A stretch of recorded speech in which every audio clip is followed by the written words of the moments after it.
Welcome aboard another brand spanking new episode of Bad TV. I'm Dylan. That's Pat. Great to be here. Permission to come aboard. Oh, granted. What's going on? What's going on, sweetie pie? Oh, not much. My tummy kind of hurts because you bought me that matcha coffee. I shouldn't have drank that much milk. Well, it wasn't a matcha coffee. It was actually a strawberry matcha frappuccino from Starbucks. You would say a delectable treat, though.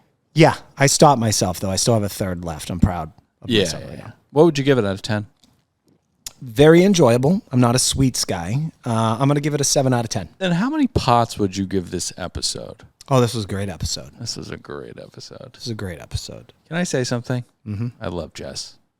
You love Jess? I love Jess. Now, do you love Jess because she's able to understand that she effed up?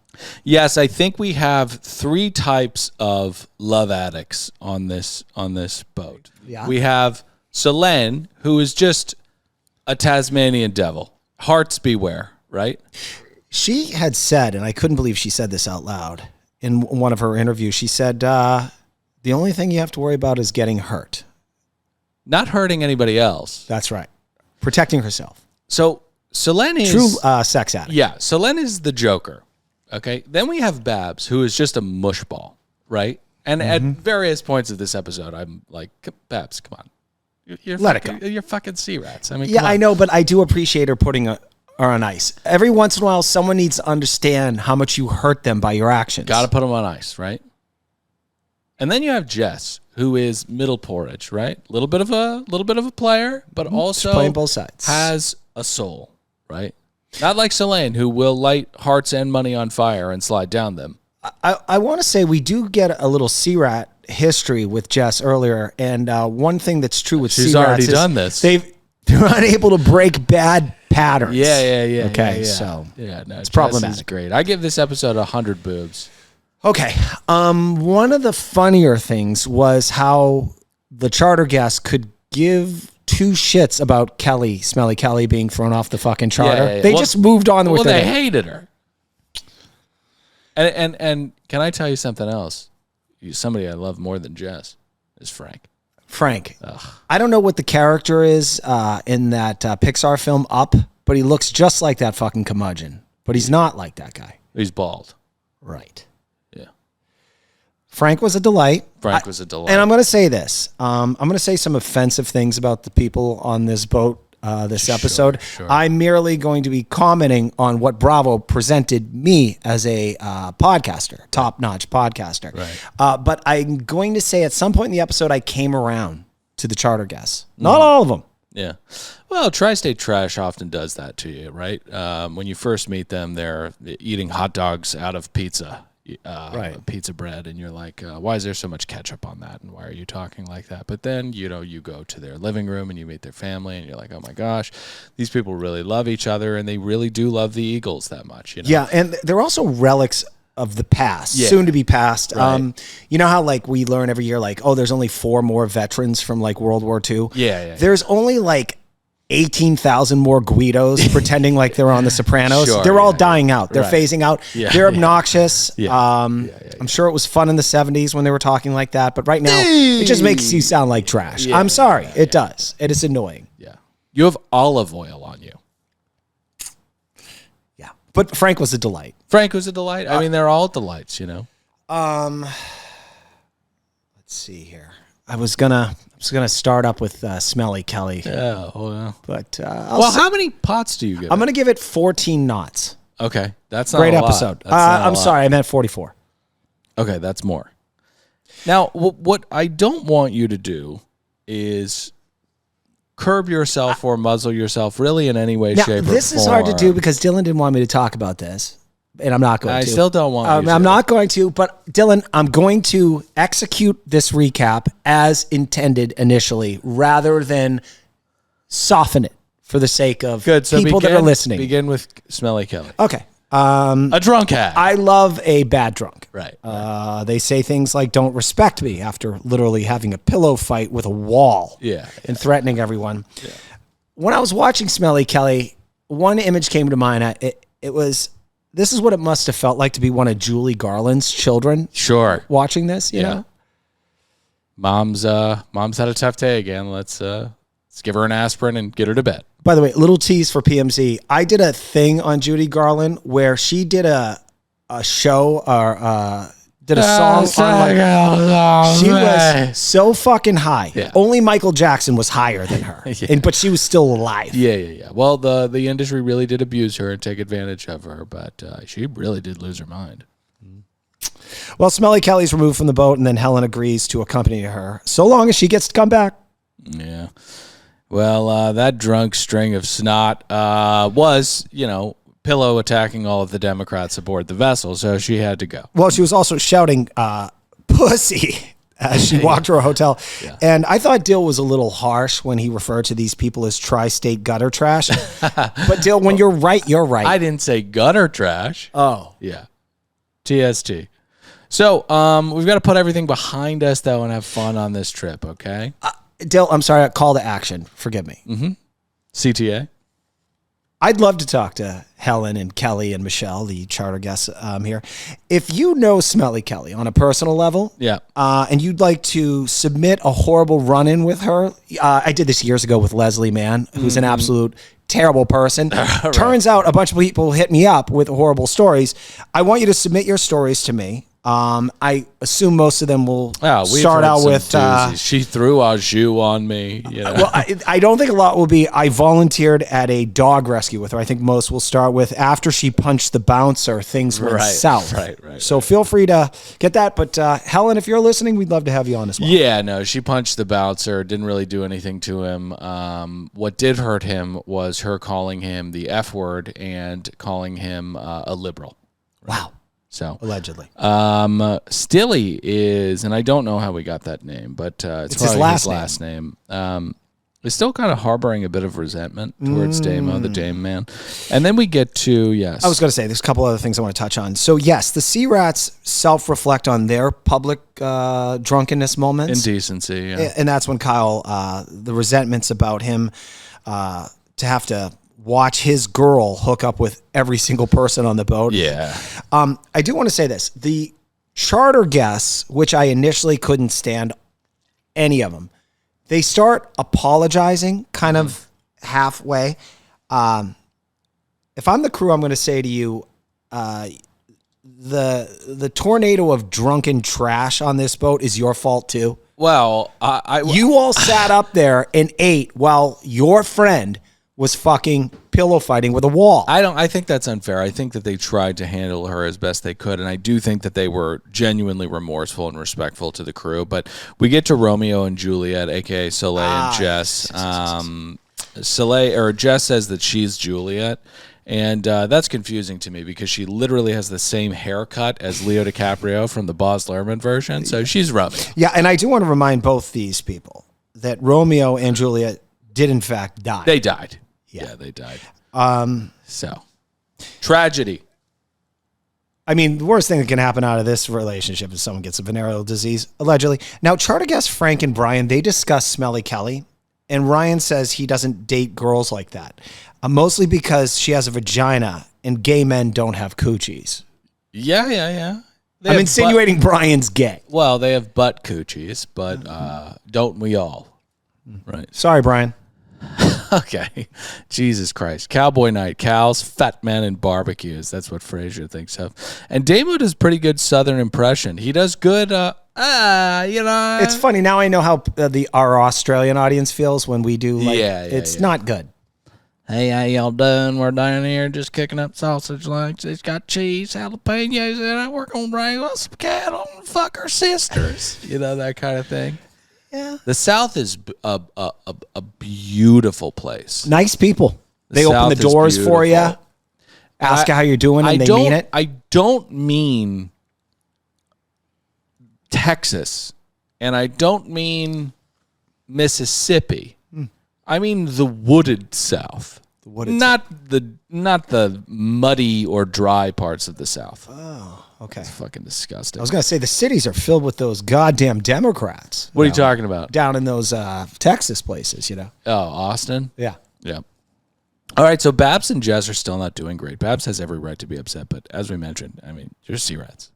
We got to get over this. Understood, and I think she kind of does, but again, I appreciate icing another C-Rat. Let her pay for her nonsense. Well, Jess puts her foot in her mouth a bit with Selene because she's dealing with a live wire, aka a sexual joker. Now, Soleil is a dangerous woman, like that Ariana Grande song. Soleil opens, or upon hearing that Jess feels remorse for another human, says, "You can go fuck yourself. You can sleep in your own fucking bed." I mean, what kind of unanimity is required of this young woman to go down on you? She has to be completely psychotic and evil to other people. Mm-hmm. I mean, I don't think I'm a fan of Cirque du Soleil. Yeah, I really don't think I am. Classic sex and love addiction here. It's about getting the person to fall in love with you, and when you do, then you can act with impunity about them. Right. It's a really disgusting behavior. It's about acquiring leverage. Mm-hmm. Oh, I got it. I see. All right. Well, let's get to Anthony. I do want to say this. Yeah. Because Anthony's one of my favorite people to get to. Oh, we'll get to him. Don't worry. Ole Soleil is like an attractive gecko. You ever see a gecko eat a bug? The tongue just flies out, grabs the bug. They appear to have no feelings while extinguishing the life force. It's like, when we eat steak, sometimes I'm thinking, I don't like to think it had a head. But I'm like, or a kid. Something gave itself for me to enjoy this with some mashed potatoes. Yes, I often say thank you to the animal that I'm consuming, right? And that's because human beings have an innate and evolved capacity for examination, right? We can examine the things that we're doing. We can examine the states of ourselves while we're doing things. Geckos can't. No, and that's exactly what especially Selene hot is. ones. Yeah, she's a gecko. Yeah, she's a gecko. All right, let's get to Anthony, who did lose his wife to his uncle. That's right, Dylan. He was also dyslexic, and cooking saved him, and now now cooking is his passion. That's all I have to say about that now. And we've said this before, but we do need to stop normalizing dyslexia as a real cross to bear, because a lot of people do, and I'm dyslexic. Lots of people are dyslexic, right? And I'm not saying it's not a hurdle. I'm not saying that it's not a couple rocks in your shoe, right? But it's definitely not a lot of other things. There's different varieties of it, Dylan. Ashton Kutcher, that handsome devil, he had dyslexia when he was a kid. Yeah. And that's why he convinced Demi Moore why they needed to have threesomes throughout their entanglement. Yeah. Yeah, she wrote that about in her book. Oh, really? He cited dyslexia? I think he did. Yeah, he's an idiot. Okay. He's also, kind of a... Oh, I thought you were Demi. Yeah. Right. You would think that removing the confusion would help with the dyslexia. Right. But no. Yeah, he got all tangled up with Diddy, didn't he? I think he did. He's been pretty quiet. Yeah. He used to be on Shark Tank every other episode. He ain't on there anymore. Yeah, I saw a training camp video from, I think, Ole Miss. Somebody was running through one of those drills where they have all those plastic things that you have to run through that kind of manufacture linemen trying to grab it. Oh, sure. Okay, yeah. Yeah. And they were beige colored, and they looked like a bunch of dicks, and someone retweeted and said, Justin Bieber breaking out of Diddy's basement. That's really fucked up what was going on down there. Oh, man. Yeah. So, cooking is the only way he can focus. Let's get to Rainbow. Okay, Rainbow reports to Patty's favorite. Rainbow, if you're listening, come on the show. Rainbow reports to Frasier about Ole's work ethic. I think this is kind of a mixed report because she was so horrible. Anything that she does now is an improvement technically. Well, anyway, then Ole kind of Rainbow describes the boat in the dynamic right now as a circular firing squad where everyone's trying to eliminate each other, Sounds like the sentiment of a person who decapitated both her sisters with a explosive munition. Yeah. Someone had to live, Dill. Someone had to die. And we were watching Hunger Games the other day at the house. Which one? Just the first one for research. And I was thinking about Rainbow, and I think what Rainbow did was a little bit like what PETA did where she just pretended to be a rock pretty much the whole time. And but eventually there's only 2 left, and you can't be a rock forever, so you do have to decapitate somebody. And in her case, it was her sister. And so that's actually pretty tough. The only worse way to die than having your head separated from your shoulders is to be stung by bees, too. Saw that, it's a real son of a bitch. Killer bees in that movie, huh? Yeah, it's a great film, Stakes are really high when kids are killing each other, It's really demented. So, Rainbow's got a tinge of darkness in her, though, because she says it's nice that everybody's fighting now. Yeah. She's not the only one that's on the outside. Let's get to dinner. The guests think that Kelly is a piece of trash. And I think Brian is disgusted by her. Huh? Yeah, he is. They really are. First course is a lovely bouillabaisse.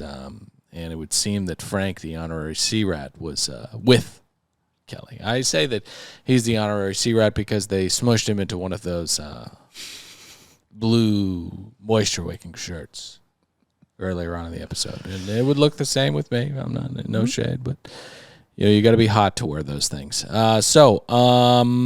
Helen. No, next course is Babs and Selene talking. Bouncing around quite a bit here. Yeah. Well, the next course is Babs and Selene burying the hatchet, and Jess said that, or she says that Jess, said that she likes you, and I just want us to be good friends. And they do bury the hatchet, and we quickly begin joking about how there's lipstick in the toilet. Well, there's a couple things going on here. The charter guests were bleeding on the couches, and there's lipstick on the toilets. Yeah, I don't understand. It's a little bit like a blood spatter analyst. Like when you walk into a room, you have to decode the story, right? Yeah, it tells the story. Some would argue. How would someone get lipstick on the inside of a toilet? I'm just trying to think about how. I'm not Sherlock Holmes, but I would say that she flicked a chunk of like a piece of it off the actual lipstick thing into the toilet. It bounced off the rim, and that's how you have the mark. You think? Yeah. Okay. What do you think, Watson? I think she was probably like trying to eat the toilet. The toilet. Yeah. Yeah. I wouldn't put it past these people. All right. So last we left off. Nope. My notes went all the way to the top. The next course is actually a branzino. Okay. Thoughts on this? A lovely, lovely fish. Now, I'm never a fish guy. I'll never go to a restaurant and order the fish, right? Right.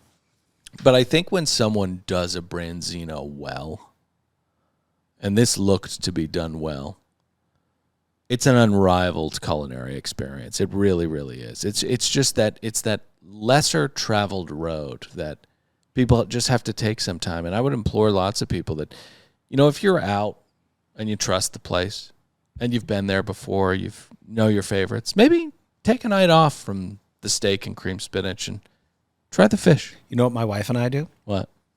We will, at a restaurant that we've been going to for a long time, something that we never ordered, we'll just order as almost like an appetizer. So we both get the tried and true tested things that we want, and you put that one thing on the side, and we just pick at it. And it's always worse than the things that you like. Oh, it's disgusting. We ordered something like when we went to Casa Luna. I'm like, ugh, thank God I didn't order this as my main thing.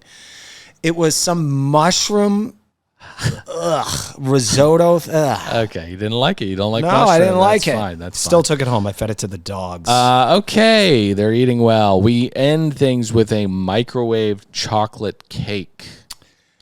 Let's not do dessert. What is someone going to say about a fucking cake? I'll tell you what, if I was on Via, I would have cobbled that. Via! Oh my gosh. I love Via, dude. I love Via so much. What have you been taking from Via recently? Because you took one the other day on a PMZ. I thought you were going to have a tough time. You excelled. No, I excelled. It made my brain work better. It was almost like he transformed into a fucking Pegasus, actually. I did. I was flying around. Yeah, it's really, really weird how amazing this stuff is. But listen, they've got a lot of products. So if you're not sure where to start, you can take Via's Product Finder quiz to get personalized recommendations tailored to your needs. It can take you less than 60 seconds to complete. And they've got lots of stuff, okay? It can support your daily wellness routine, enhance focus and clarity, or unwind with deep relaxation. Every Via product We're talking gummies and rolled joints. Every single one of these things is thoughtfully crafted, made with organic, lab-tested hemp sourced from trusted American-owned farms. Hey, Dill, tell them about the box when it shows up. It says curated for old Patty or Dilly. You feel so special. You open this thing, it's got a treasure trove of things that are going to make you feel amazing. Imagine the gift bag that you get after the Oscars party. Doesn't hold a candle to this. Doesn't hold a candle. Keys to a Lamborghini. I don't need that. So if you're 21 and over, treat yourself to 15% off and get a free gift with your first order using our exclusive code BADTV at viahemp.com. Plus, enjoy free shipping on orders over $100. You're going to want to get over $100, okay? Trust us on that. That's viahemp.com. Promo code BADTV. Now, speaking of Oscar gift bags, okay? This is something... Head over to the YouTube page to see this. This is something that you would get in an Oscars gift bag, okay? This is... Okay. I unfurled my Lola blanket this morning. I'm going to do it right now. I'm going to unfurl this. I unfurled it this... Go ahead. It's pure bliss. I unfurled it this morning. I'm wrapping myself up in a blanket. It is one of the softest things. It's almost like you're on psychedelic drugs or something, and you're like, wait, I didn't know that things on Earth could actually be this soft. Now, I was looking at what it's made out of. It's made out of... Get this. It's made out of... Because I was like, what is this, cashmere? 95% vegan polyester. Wow. How is vegan polyester the most magical feeling thing on planet Earth? Seriously, Lola blankets are incredible. And you can get 35% off your entire order at lolablankets.com by using code BADTV at checkout. You need to experience the world's #1 blanket, and I'm not even kidding, okay? Yeah, do yourself a favor. Head over to that website and buy this. This will say, I care about me. I feel special in this right now. And there are lots of things that can enhance the aesthetic of your living room, right? Throw blankets, blankets. You want them to actually have some utility, okay? Think about this blanket on a movie night, right? Now, it works when you're having people over. Oh, that's a nice blanket. Yeah, well, we're not really doing couch stuff right now. We're doing a dinner party. But next weekend, when you, the husband or the wife and the kids are getting together, ready to watch Cars...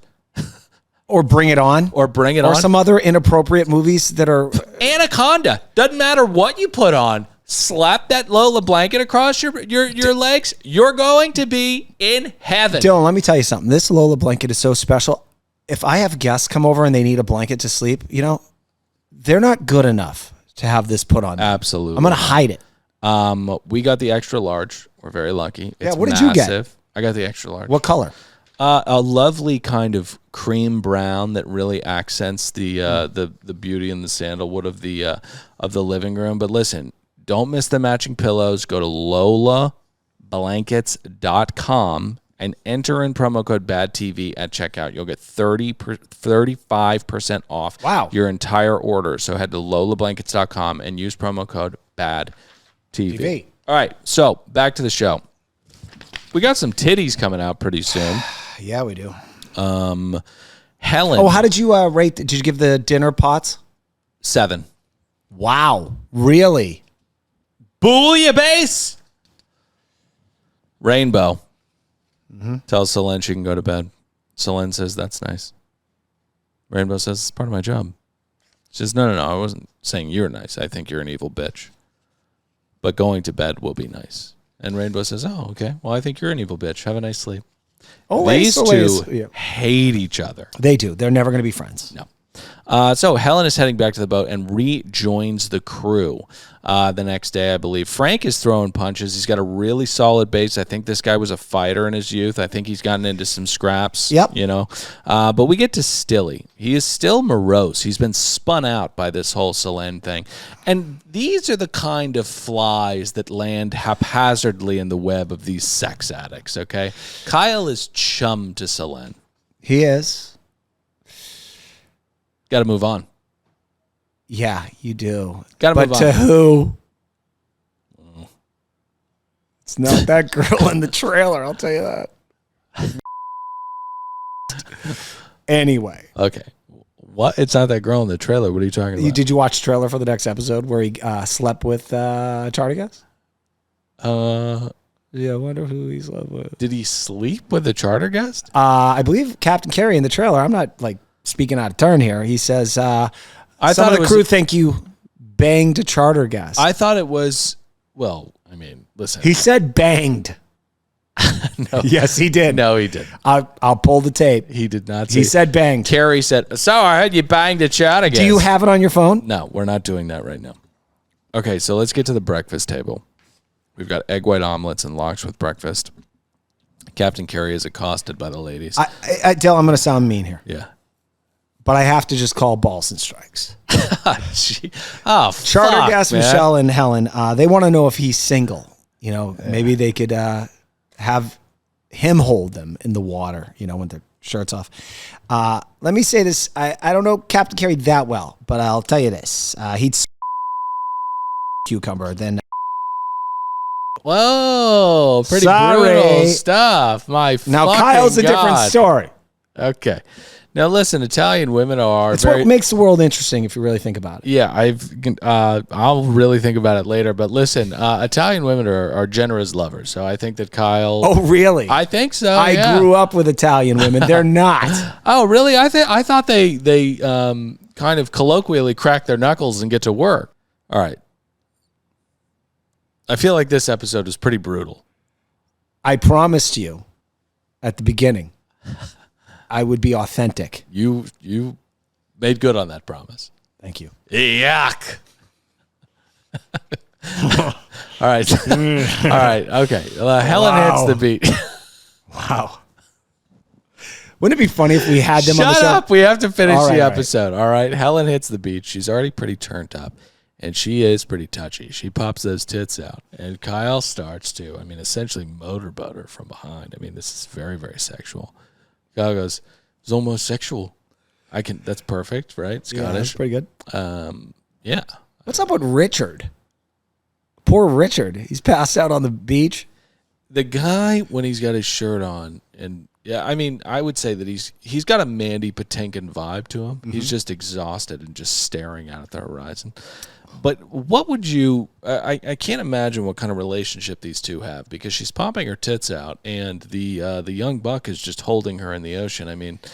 I guess he's cheating on her with so many women, he can't care. Maybe, relationships, Yeah. So back to the boat, we get a call from Celine's brother. She tells her brother that she likes a girl on the boat, and then tells the producers that Jess is playing with her. And the producers say, well, what about you and Scottish? And she goes, no, that's very, very different. Babs and our love triangle is very different. And the producers could have gone, well, what about Damo then? And she, no, it's different. Celine, you do not have a fucking peg leg to stand on, okay? She's not good on her feet. No. She does, this is when she says, first rule of, I guess, hooking up with people, don't get hurt. Barbara is getting things ready for the guests, and Celine is useless. Now, after all this, do you want to say anything more about the tits coming out? The tits come out. Yeah. They're cradled by Stilly, and they remain out for some time. I think when Captain Carey comes to pick them up. They're still out. Yeah. And the Alice Cooper hair kind of covers them up a little bit. You know what I'm talking about? Yeah. Alice Cooper, her buddy Michelle? No, I'm talking about her own hair. Oh, yeah.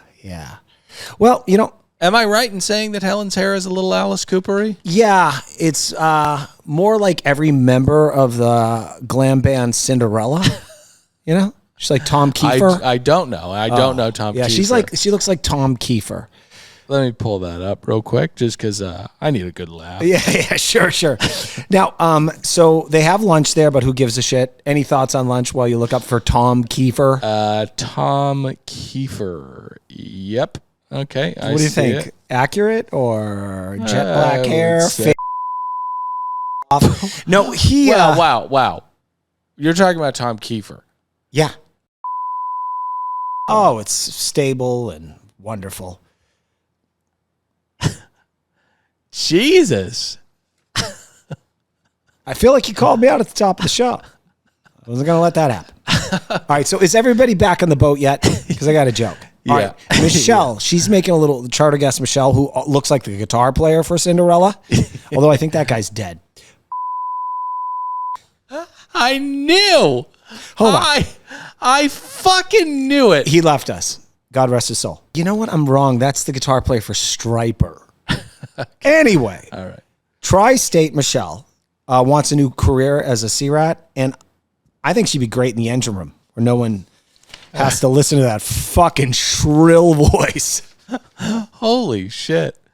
I think we're going to lose some listeners from this. Yeah? One. Yeah. No, I think they remember, I wrote this before I took a turn with these people and started liking them. Okay.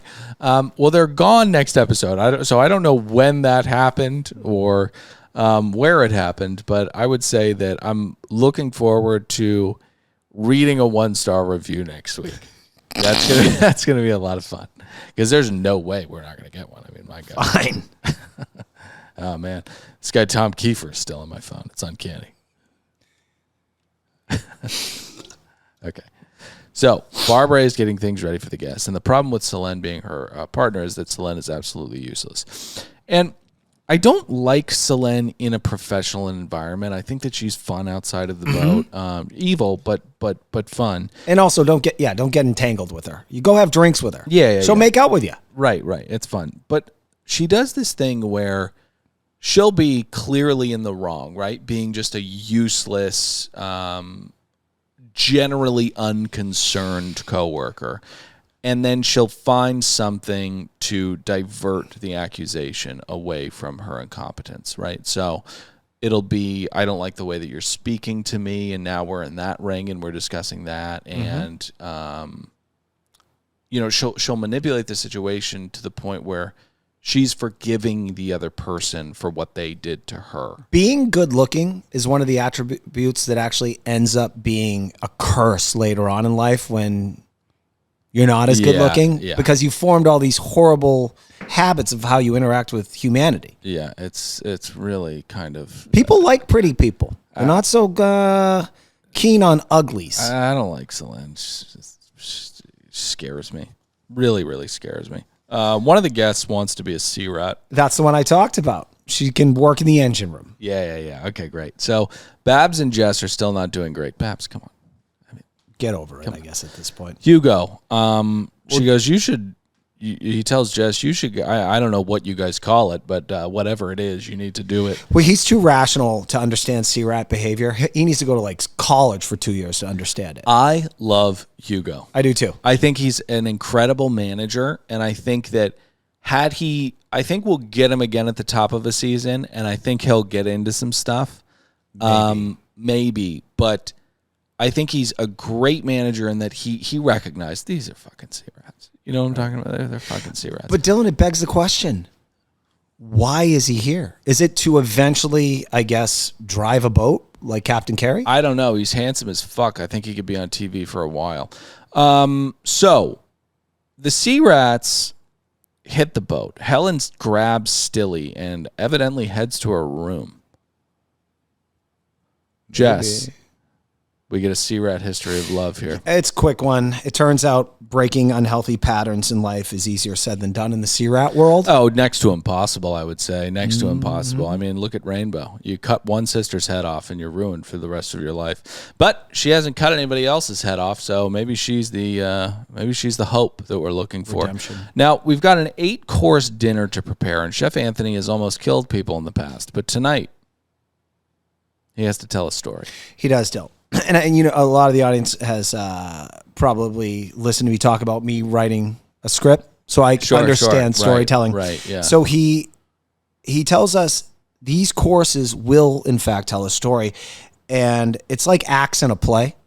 Definitely. Yeah. In the 4th course... It's an 8-act structure. It's famous. Yes, clearly. And the 4th act, apparently, will be the part of the story where his uncle bent his wife over a railing. Yeah. And in writing, we refer to that arc as the trigger. Right. Yeah. So I can't wait to... The dyslexia diagnosis is the rising action. That's right. That's right. So anyways... Anthony does not need to tell a story. What he actually does need to do is cut the ribeyes in half, because what are you doing trying to make 8 ribeyes? And remember that you're serving food to people from South Jersey who are blacked out. We're not trying to tell a story. We're trying to put decently food on a plate and get everybody to bed without bleeding. I think he honestly could have served them 3 courses and convinced them later when they woke up that it was 8. Yep. I think so too. Now, Damo, another fire impression. He loves Frank. I love Frank too, but he nails the Italian. But we have to get to an evening of lingerie and lights. Now, the last time Carrie was at a dinner, it didn't go well. Jill Zarin was there. She did not have her Amazon button. She did not have her Staples button and was pissed off about it. And things are not going great. Because, Anthony is just... the walls are closing in. The walls are closing in. But we end with Jess and Selene. More trouble in paradise there. I think that Jess recognizes now that Selene is the Joker. And because she's middle porridge, she can recognize when she's hurting people and also when people are fucking dangerous sex addicts. And you're going to get gobbled up if you don't get out. Wasn't this also her warning Soleil that you might get your fucking ass fired if you keep fucking around? Oh, correct. That's what I yeah. thought. So she tells Selene that there are murmurings afoot, that her work ethic is really, really bad, and that she doesn't want her to go off the boat, so she should shape up. Now, Selene is here to prolong her television career and to just fuck around. So an accusation like that shouldn't be too bad, right? Mm-hmm. She gets so instantaneously defensive, completely shuts her down, and we're done with this conversation. And that's when Jess goes to take a shower. So get in the comments. Let us know what you thought about the episode. 5 stars, kind words. If you want to leave a 1, leave a 1. It'll be fun next week. 1s or 5s. No 2 3s or 4s, no please. No 2 3s or 4s, please. We love you guys very much. I'm Dylan saying goodbye. Pat, say goodbye. Later, dudes.